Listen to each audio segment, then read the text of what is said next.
So what you might find useful is to use another marker here. Because it's garter stitch, it's quite difficult to tell which is the right side and which is the wrong side.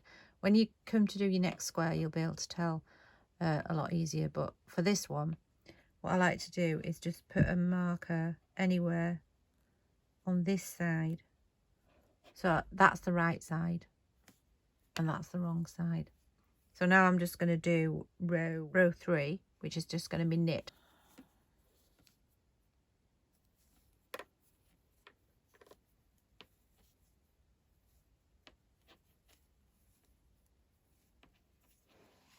So I just want to talk to you about this marker. I've said some people find it useful, some people find it don't. I find it useful. And what it is it's telling me where the centre is.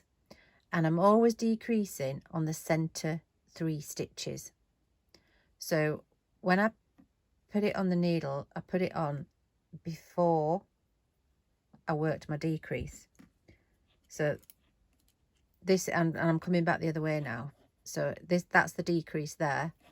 And the marker is on the needle just after the decrease. And I'm not decreasing on this row, I'm just working all the way across. But on the next row, I'm going to decrease again. So that's the centre stitch, which is where I worked the decrease last time. When I work my next decrease, I'm going to be using the centre 3 stitches. So I'm going to be using the one before it and the one after it, which is there.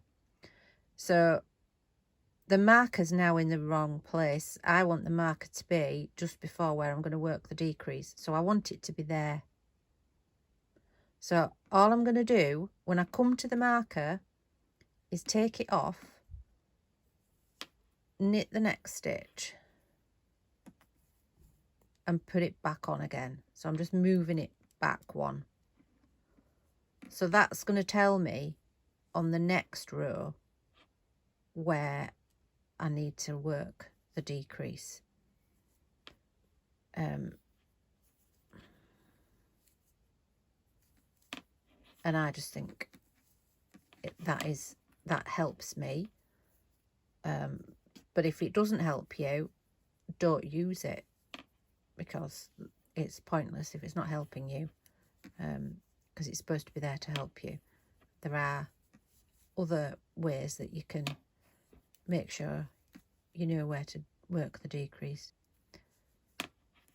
There's other things you can do, as long as it's just about knowing where to put the decrease. You always want that decrease to be in the middle of that row. So it's not about using the marker, it's about the marker helping you to know where that decrease is going to be. So hopefully that makes sense. I'm not saying you have to use the marker.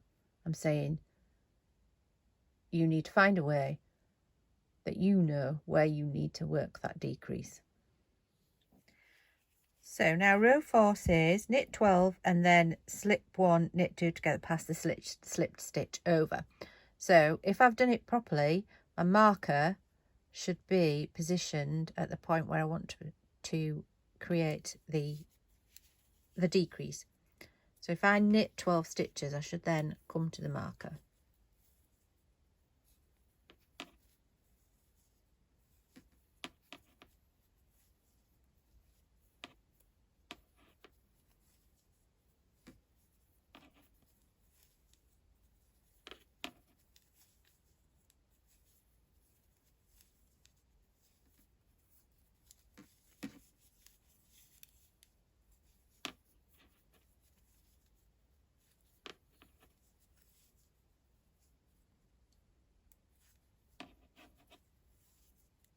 And that's my 12 stitches. So for now, I'm just going to slide it across, because that's going to tell me on the next row where I worked the decrease, isn't it? So slip stitch, knit 2 stitches together, pass the slipped stitch over, and then knit 12. So that stitch is in the middle of the row, and you can start to see a bit of a bobble creating there, because that is forming at the corner of a square.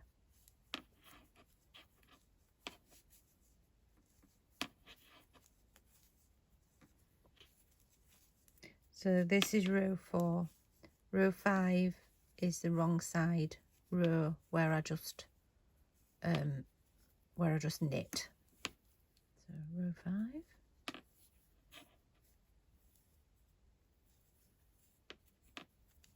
So I'm just approaching the center of the row now. So you can see that's the decrease stitch there. Yeah, because the marker was put on just before the decrease stitch. So that's the decrease stitch. So on my next row, these 3 stitches here are going to be my they're used for the decrease. So that marker, I'm going to move it along one again. So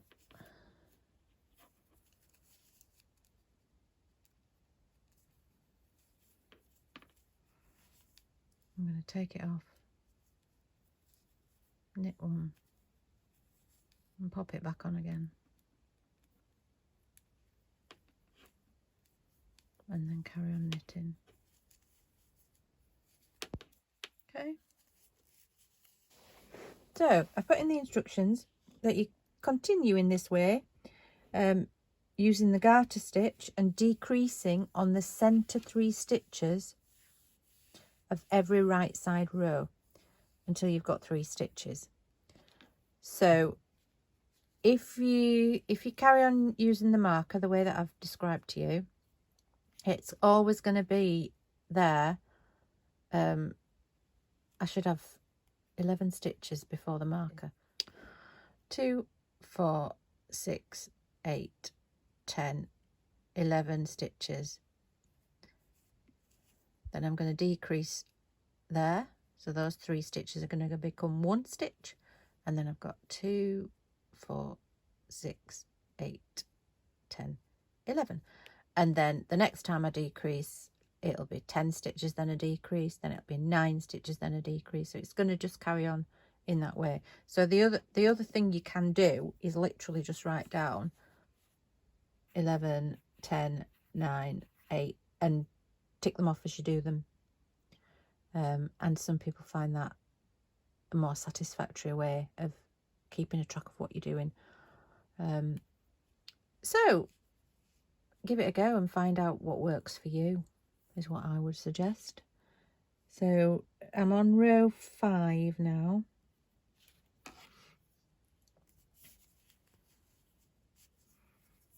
So I'm going to decrease on this row.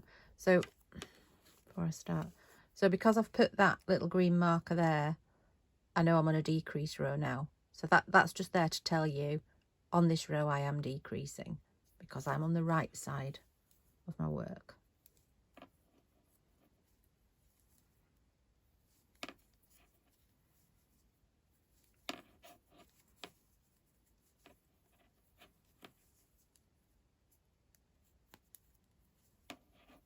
Okay, so I've come to the marker.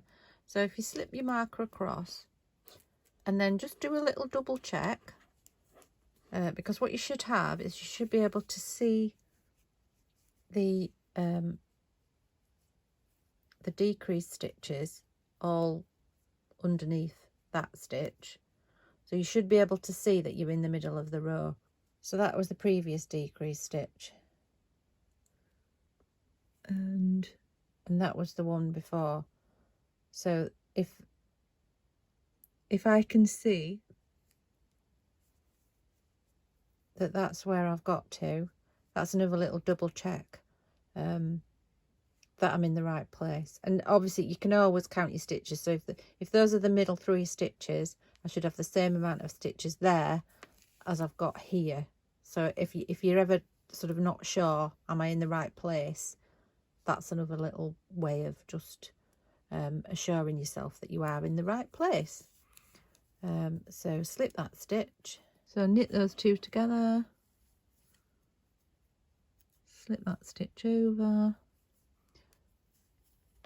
carry on, and then knit the next row, and then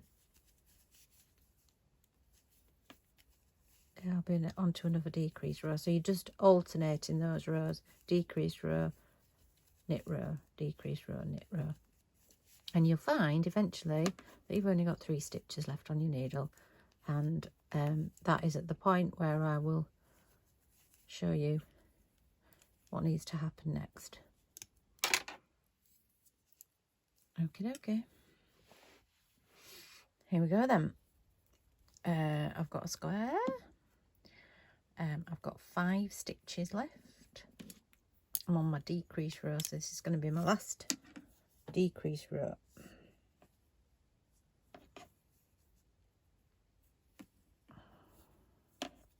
Knit that one, slip that one, knit those 2 together, slip that stitch over, knit one. So I've only got 3 stitches left now. I'm just going to finish it off by slipping that stitch, knitting those 2 together and passing that slipped stitch over. So now I need a pair of scissors. So leave a length of yarn, and then you can thread that end through that stitch and pull it securely. Right, that's the first module. So I know which is the right side because I've got that marker there. So that's the bottom of the square, that's the top, and those are the sides.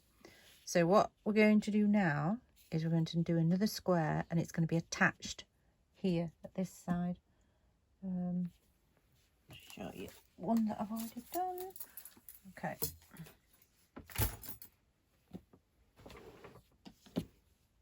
So that's for my first square. That's my second square.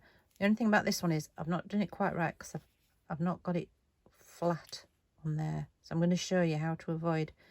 If you can see, there's like a sticking out bit there, and it's the bottom of that square is higher than the bottom of that square.